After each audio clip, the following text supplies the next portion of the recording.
And you can check out the epilogue.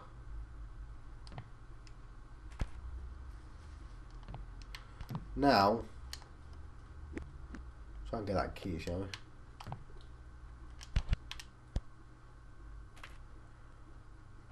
Oh, I don't have all the stars, so I might be missing stuff.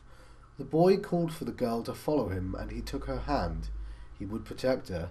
They would make their way through this oppressive castle, fighting off the creatures made of smoke and doubt, escaping to a life of freedom. The boy wanted to protect the girl. He held her hand or put his arm around her shoulders in a walking embrace to help her feel supported and close to him amidst the imprisoned throngs of Manhattan. They turned and made their way through the Canal Street subway station, and they picked a path through the jostling crowd. And I don't get those green. I think I have to unlock these with stars, these books.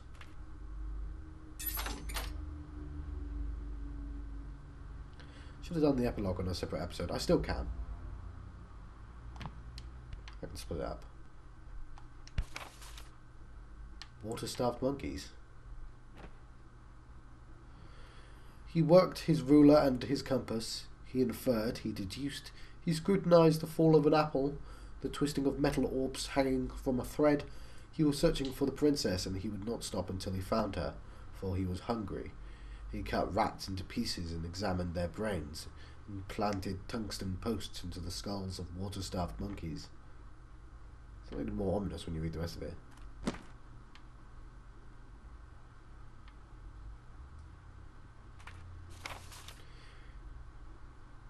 On that moment, he scrutinized the fall of an apple, the twisting of metal orbs hanging from a thread.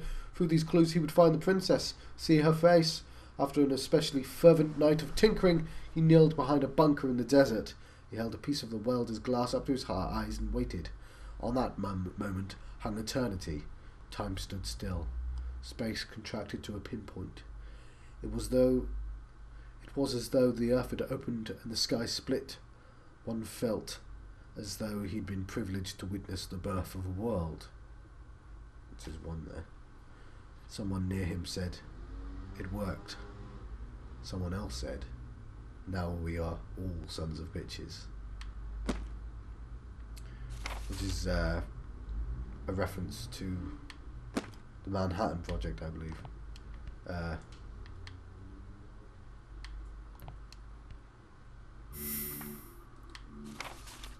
The candy store.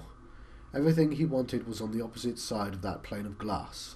The store was decorated in bright colours, and the scents wafting out drove him crazy. He tried to rush for the door, or just get closer to the glass, but he couldn't. She held him back with great strength. Why would she hold him back? How might he break free of her grasp? He considered violence.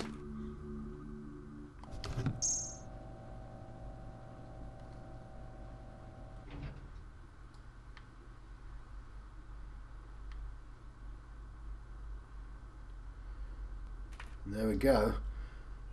He cannot say he has understood all of this. Possibly he's more confused now than ever. But all these moments he's contemplated, something has occurred. The moments feel substantial in his mind, like stones.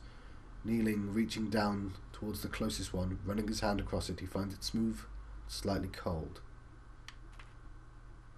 He tests the stone's weight. He finds he can lift it, and others too. He can fit them together and create a foundation.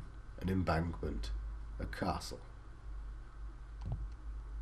And there we go, there's the castle, made out of all the levels, out of all the stones, all the memories.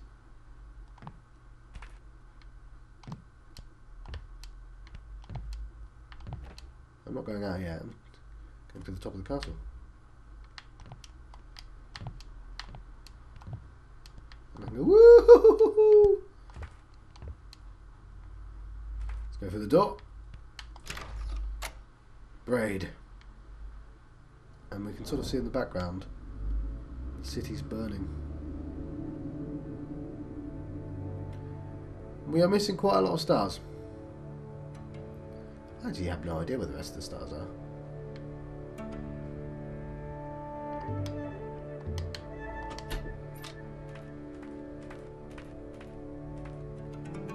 So this is 2. So maybe it makes a lot more sense now that he's chasing after. Maybe it makes a lot less sense now, who knows. But I'm not going to get all those stars because I don't have time at the moment. I might consider it in the future. I've got to figure out how to cut up this video. I guess the epilogue might be a separate video. But I'm going to let you guys go. I've been John Proxy, John the West. I've been having a Braid adventure. And I decided to record this because The Witness is coming out in about 2 hours. I don't have a watch on, I'm taking a guess there. Of course, I've recorded those videos already. I don't know if you've seen this. But,